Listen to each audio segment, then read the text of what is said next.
Hello, everyone.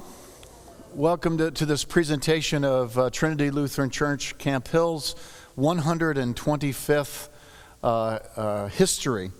I do need to say that there's a couple people that I need to say thank you to. One, I had a core group of people that helped me put together the slides, the pictures that you're going to see, and really help with this whole process. That was Nancy Martin, Patty Marshall, Pat Eby, and Jeff Weaver. And we've got John up there who's helping us with our tech stuff right now as well. So thank you to them. But I especially need to say thank you to a couple former members of our congregation. One who put together the first 75 years, the next person who did the 25 years after that for 100 years, and now I get to do the last 25 years, and that is Bob Christ and Mark Seidel, who did that first part of our history and really wrote an excellent history. Of the first 100 years, there are still booklets that are available out on our little history display, so feel free to pick up one of those. It is my intention to finish up those last 25 years, and we'll probably do another kind of a reprinting or a third edition of the whole 125 years.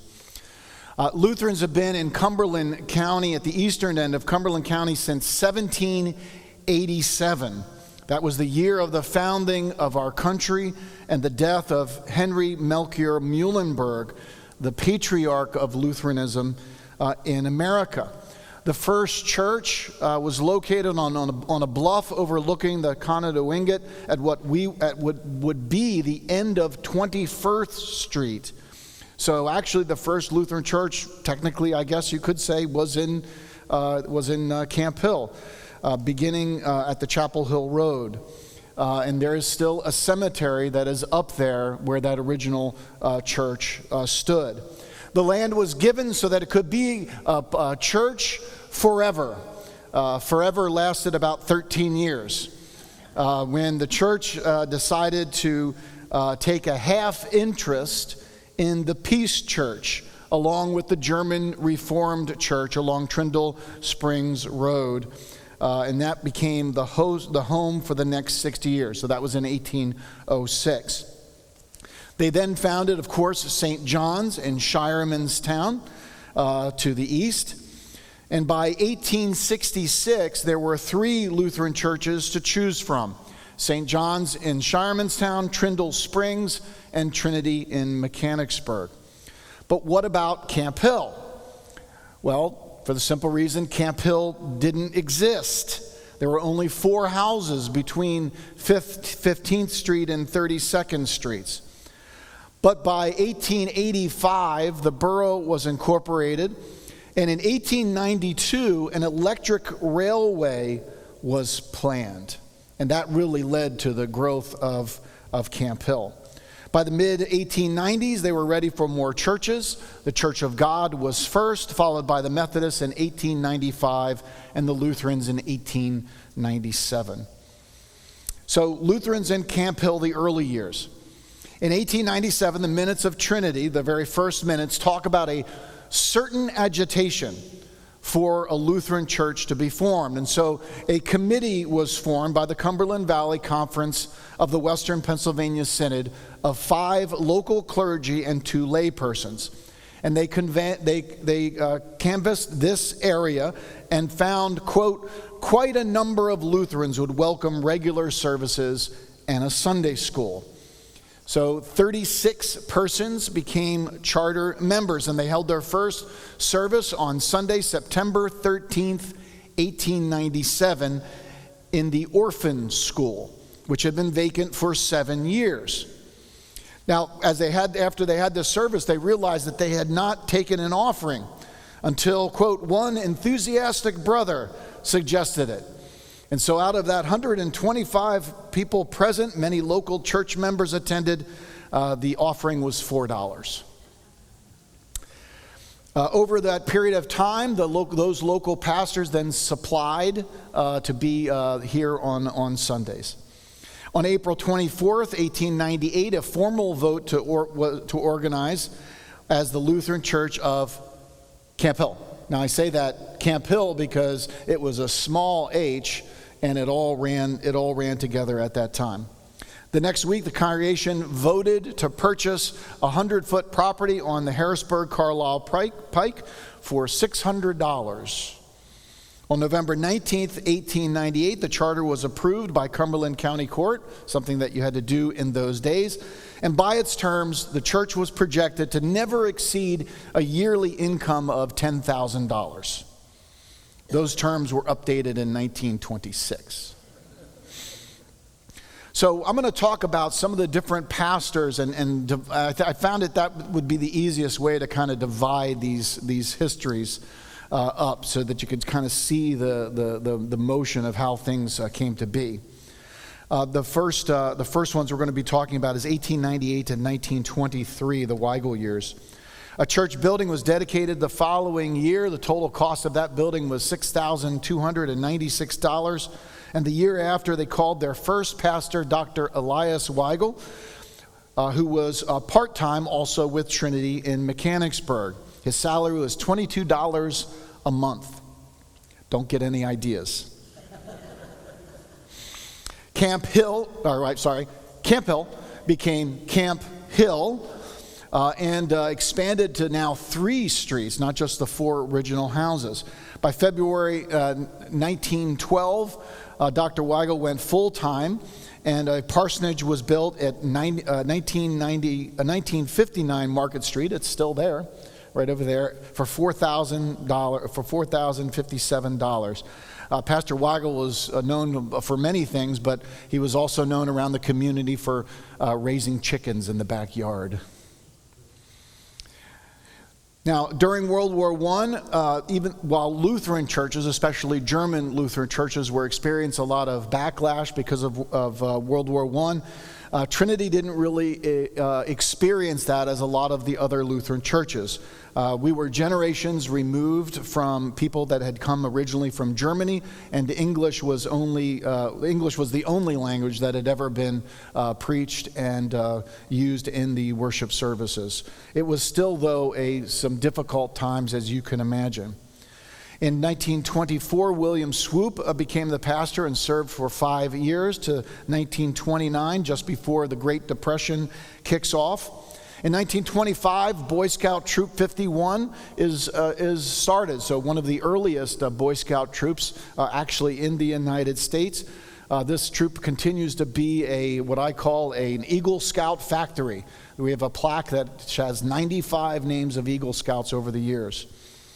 But it was also significant because it was the first time that the congregation had really kind of opened up to the community, allowing other groups to come in and use the facilities. And it became, I think, the beginning of what would be a very big tradition here at Trinity. An education wing was built, which was actually double the space of the sanctuary in 1926, just before the Great Depression. And of course, the minutes during the time of the Depression really... you can see that overwhelming issue of money and how are they going to be able to support the church. Pastor Howard Bink became the pastor in September 1929. Think about that. September 1929. He's got 1 good month, and then the honeymoon is over with the Great Depression really kicking in. He led the congregation through the Great Depression as well as through World War II. Trinity had 142 young men and women that served in the armed forces during World War II, during that period of time. In 1941, Chestnut Street land was purchased for a parking lot. And unfortunately, though, the stress of leading the congregation through the Great Depression as well as a world war was really too much physically for Pastor Bink, and he developed a cardiac condition, and he died in 1946 at the age of 54. Pastor Francis Reinberger was called as pastor in 1946, and the congregation helped to found Grace Lutheran Church in Highland Park. And we see this beginning of growth starting locally in the church. In 1952, the Camp Hill population now reached over 6,000. That same year, a new education wing was built. And you're going to see this as a kind of a thing that Trinity does, builds buildings, they don't fit their use anymore, tear them down, build another building. Build a building, and again, where you're going to see us, building, doesn't work anymore, down it goes, let's put up another one, down it goes. So this idea of, if you hear somebody go, oh, we can't, do anything with a building, that's just not our tradition here. I mean, we've always been very functional as far as our buildings are concerned. The original church was built, keep in mind, for 36 parishioners in a town of 500. That no longer sufficed for a congregation of 1,200 parishioners in a town of 6,000. And so you see this expansion of buildings that happens with the Presbyterians and the Episcopalians expanding their plants. The Baptist bought the Methodist Church, which is located just behind us, actually, who built a new, larger, more modern building. A committee was made to build a larger facility, and in their minutes, they said they wanted to make sure that it was a larger church than any of the downtown Harrisburg churches. And if you know something about the Lutheran churches that were down in Harrisburg, there are a lot of big ones. So they wanted to build something that was larger. A neo-colonial style was chosen and was designed by Harry Bink. Yes, that is the son of the former pastor Bink. They couldn't get neighbors to sell their properties on Market Street, however, where the church had traditionally been located. And so they realized that they had to shift from Market Street to right here where we are standing, which is why when you see our address, it's 2000 Chestnut Street as opposed to Market Street. In 1952, Herb Stroop became the pastor. Later, he became a professor at Gettysburg Seminary. In 1954, they began the construction of this nave right here. It was dedicated in 1955. By the mid-1950s, Trinity was the largest church on the West Shore and was ranked 70th among the largest churches in all of the Lutheran church denomination. We now are the 50th largest church in our denomination. Membership and attendance was pretty stable for over that 70 years, the next 70 years, which, if you know something that's going on with religious culture and church culture, is kind of unusual. In 1957, the first associate pastor was called. In 1960, Pastor Matt Winters was called, and it was a time of great growth in missions and ministry, especially in the music ministry. The Trinity Sewing Group, which we see all these beautiful quilts here, probably began in the 1960s, perhaps in the 1950s. We can't even get a count on how many quilts were made. The group first started once a month and, of course, now meets weekly. This year, they will probably finish about 50 quilts, and you can see them displayed here in the gathering space as well as in Fellowship Hall. These will be donated, many of them, to Lutheran World Relief or other agencies and organizations locally as well as around the world. In 1965, a new education wing was constructed that we currently have. And we see this growth in the support of the arts, all different kinds of arts, the visual arts, music, theater. We brought in an Australian sculptor, Alois Liedauer, who did both the Teaching Christ and later Jesus the Shepherd. In 1968, a third pastor was added, and we began to see this liturgical renewal that was sweeping across the Lutheran church begin to take hold in the congregation as well. So you have these changes in liturgical practice or in worship practice. By the 1970s, the membership and attendance begins to expand, and it kind of moves from this local town church of just Camp Hill to a regional church actually that has impact that is now going worldwide. They started caring for refugees, a number of different refugee groups, Vietnamese, Sudan, Bosnia. And in 1975, they moved to, as part of that liturgical renewal, monthly communion. In 1976, Richard Dowhauer was called as the next pastor. He led the congregation through a capital appeal, which led to the offices and the chapel, air conditioning going throughout the building, and the education building renovation, and improved some handicap accessibility, which was beginning to be something that churches were paying attention to. The chancel choir did a European tour, which included singing in front of the Pope. And Trinity's preschools also started during that time in 1977 with 1 teacher and 12 kids. Now has 11 staff and 90 children in 5 different classes.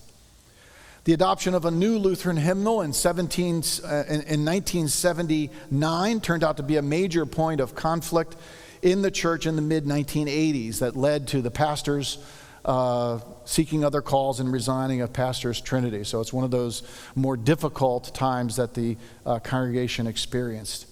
Pastor Stu Hardy, who was called in 1989, though, led a very smooth transition to the new 11-year-old hymnal. So that was a good thing, all right? We made it through. In 1992, the director of music, Bob Nelson, retired after 29 years of very faithful and excellent service. Bob was really responsible for this growth and excellence of music here at Trinity. In 1994, the congregation moved to weekly communion at all of its main services. That same year, the columbarium was dedicated, which has been a really a wonderful source of comfort to many people. I know it's just very special every time I go out there, because I see not only the people that grew this church through the years, but also some of those people that it's been my pleasure to get to know, and some of whom I have actually placed into the columbarium. So it's really a place of all of our saints of Trinity, and it's a beautiful space. If you've never been out there, I highly recommend. It's right around the back. It's a lovely space. It's been really, really well done. In 1997, we had our first $1 million budget. In 1998, we had a big centennial celebration of the 100th anniversary, with a lot of different people putting a lot of effort into doing something really, really special for that. A strategic planning initiative that year led to a $3.5 million capital project. It included the renovation of this sanctuary, as well as the organ and enclosure of the garden space. So our gathering space originally was a garden, new classrooms, a fellowship hall, kitchen, and the purchase of additional property for future expansion. In 2000, there was a bad fire at a Harrisburg synagogue, and our congregation invited the synagogue to come into this space to be able to do worship services while they went through that renovation project that they had to do after the fire. Music ministry expanded with the addition of Tim Koch and Amy Koch. They began their music ministry at Trinity. The Christmas at Trinity concert, and started a Trinity concert series. We'd always had concerts, but really put it together as a series with multiple concerts over the course of the year, and that's Tim really that made that happen. We started a praise band during this time period, and for a new contemporary music service, with the later addition of contemporary music director Debbie Wilson and associate pastor Nancy Easton. It really grew throughout the 2000s. Pastoral care was really handled well, with retired Bishop Guy Edmonston serving in that capacity, visiting our shut-ins for 20 years. That's that way to retire, right? You retire and then you work for another 20 years caring for people. But I'm sure he always tells me it's something that he really loved doing, because when he was a bishop, you're not doing a whole heck of a lot of, pastoral care, right? You're dealing with a lot of issues and problems. So it was something that he just really loved doing. In 2003, a Saturday night service was led by Associate Pastor John Brock was begun. And now Pastor Brock is involved in a lot of the congregational care and making sure that we are reaching out in appropriate ways to those who are shut in or living or homebound. A prayer shawl group was started around 2000. To date, they've made over 1,700 shawls, prayer shawls. They pray over these shawls, and then they're given to people who are hospitalized or people that are grieving or going through whatever issue that they're going through. And it's just a really It's a wonderful ministry to bring comfort and love to people that are suffering. They've just finished over 125. Originally we said, hey, can you do 125 for 125th anniversary? And they said, that's okay, we'll do 138.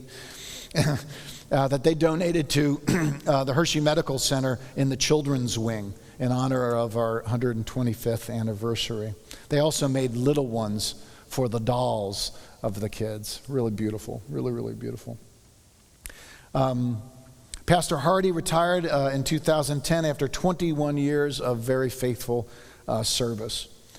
We went through a rather long interim period with Pastor Glenn Ludwig. He took over for a one-year interim that lasted 3 years. The call committee went through 6 potential candidates during that time for them to kind of sort through. Even though they were in an interim period, they continued, though, to move forward. During that time, there was a renovation to Fellowship Hall, which was accomplished to better suit the contemporary services. In 2013, I was called to be the pastor here. The one on the left is what I looked like when I got here, and the one on the right is what I look like now. There was a little girl that was coming through the contemporary service, and after I had preached, and I was just saying hi to people as they left, and she had beautiful, beautiful red hair, and I said, oh my gosh, you have such beautiful red hair. And she was with her grandmother, and her grandmother said, oh, Pastor, you used to have red hair. We created a new mission statement focusing on worship, connecting, and service with a new logo, and we went through a strategic planning process during that period of time.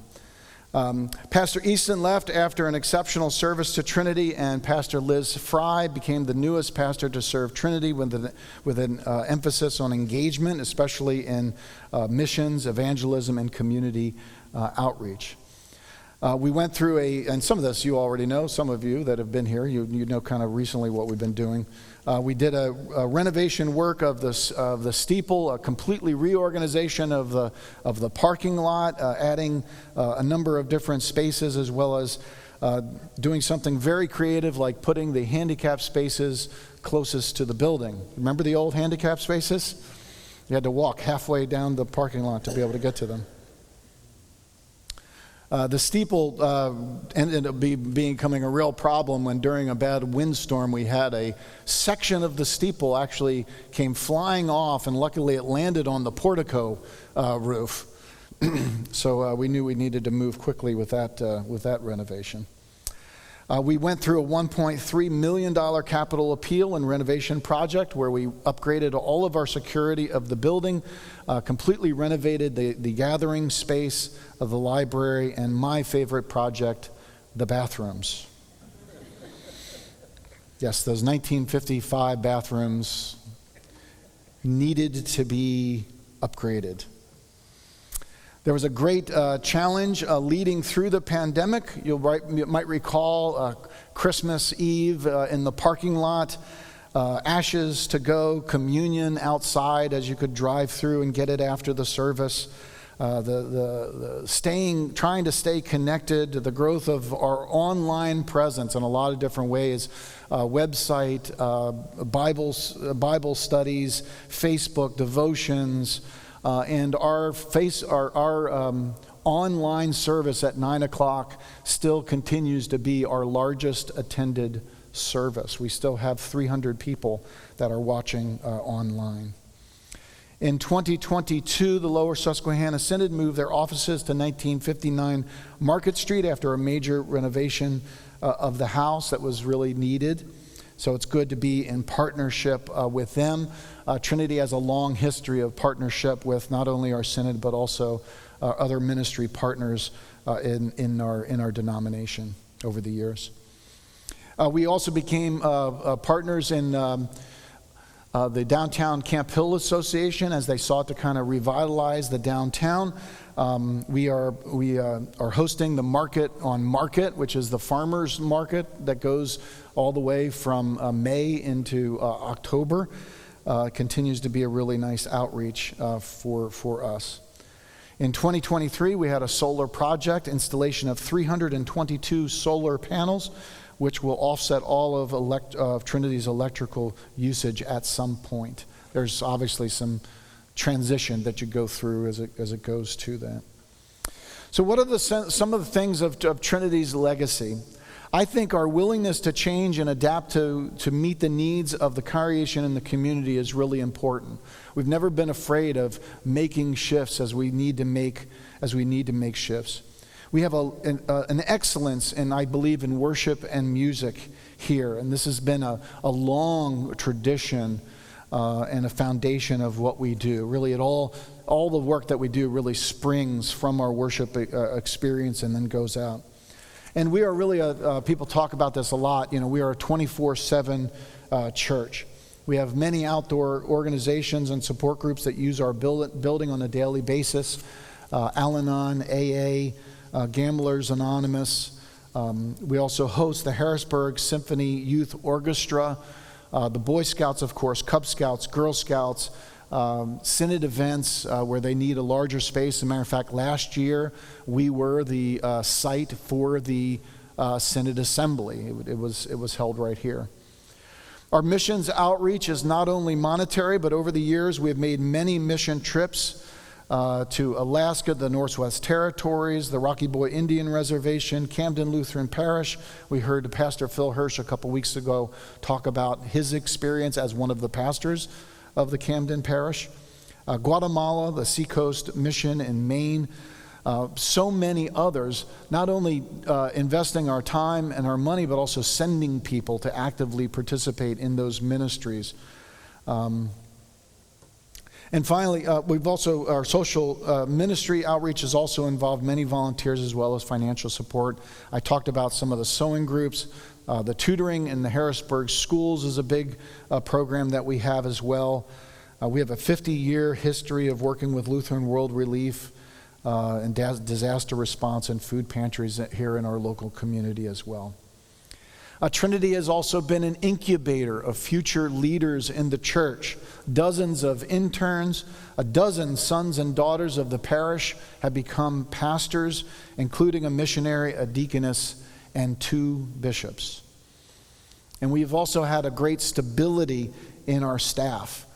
4 pastors. Well, I just gave that away. I was going to ask you a trick question. How many pastors? Yeah, it's going to be 4. The answer is going to be 4. How many pastors have we had in 63 years? How many lead pastors in 63 years?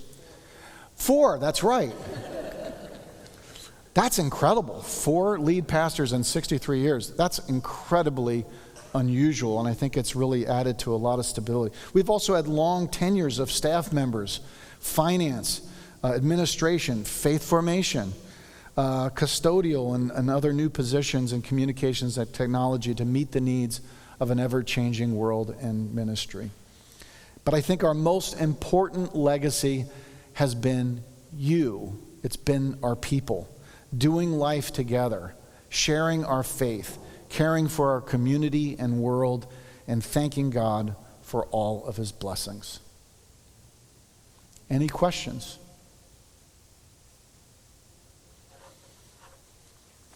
Boy, I really raced through this, didn't I? When did these chandeliers get installed?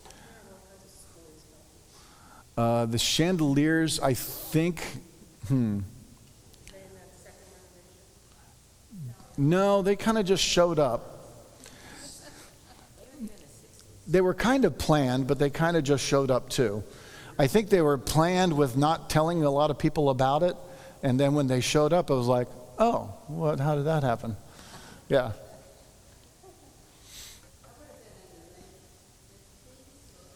I think 60s. I think it was the 60s, yeah. I think it was the 60s.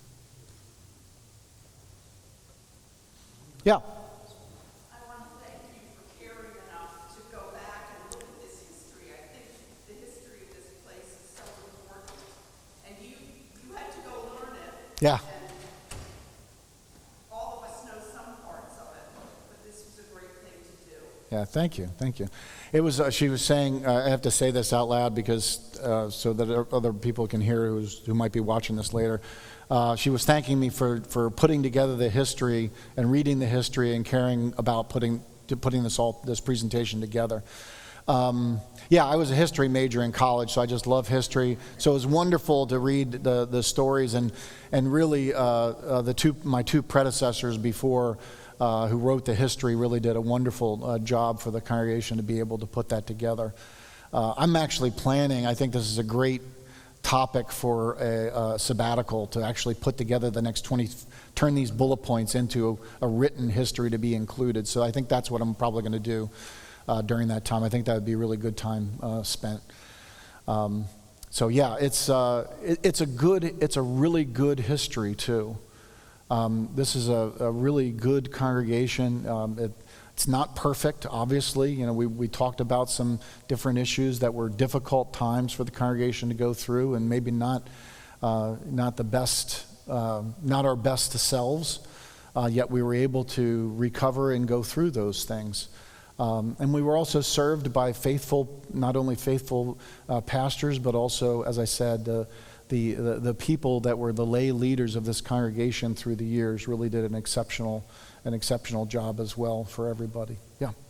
Share with what that woman who talked about her father or grandfather who was a Boy Scout that we were dealing with. I thought that Yes. So the question was, when I did this presentation originally, I did this presentation originally for the Camp Hill Historical Society, and it was wonderful. We had about 85 people out for that in August, with the air conditioning not working, right? Or did it just start working for that? No, I don't think we had air conditioning. No, it did. We had the air conditioning break down this summer, as some of you know, and luckily we just got it back in time for that. But anyway, she stood up and she said, I don't have a question, but I want to make a comment. I want to thank this congregation and the impact that it has had in this community. And then she said, my father, I grew up Roman Catholic. My father was Roman Catholic. And when he moved to this area, he wanted to be a Boy Scout. And he went to a couple different Boy Scout troops. And they said, well, you can't be a part of it, the Boy Scouts here, because you're Roman Catholic. And when he came to Trinity and he said, can I join here? Because it was affiliated with the Lutheran Church, the Cub Master said, of course you can. Of course you can. We would love to have you. And so that meant so much to her father and, to really the community of being a place of welcome to all those scouts that wanted to participate in scouting. There were some congregations that treated that very parochially, if you will. And that was really wonderful. That was really wonderful for her to make that comment. Yes? I don't know how many of you might remember Doris and Walter Pond. Doris was the secretary, financial secretary for years. And they lived just over the hill down in Philadelphia. That wasn't Yale, it was over in Massachusetts. And in 1956 or 7, when A was being built, Yep. the steeple hadn't been erected yet. It was lying in the parking lot. And Walter Pond brought his son up, who was a little boy at the time, and they wrote their names, they scratched them into the inside. That's great. I always like to think of the steeple as having their autograph up there. Oh, that's funny. I'm going to have to look for that the next time. It was some of our members that lived a couple blocks away when they were putting together the church and the nave. The steeple was laying down out here before they had actually installed it. They put it up with a crane and put it right on top. And they came and they scratched their names in the inside of the steeple. I'm going to have to look for that next time I'm up there. You can get up, by the way, into the... it's not an easy trip, but you can get all the way up there. And it's full of cobwebs. It is full of cobwebs, and evidently all of the flies that make it into the building, somehow they make it up into the steeple. Yeah, it's a little gross up there. But any other questions? All right, well, thank you so much for coming and hearing about Trinity's history. Thank you. Thank you.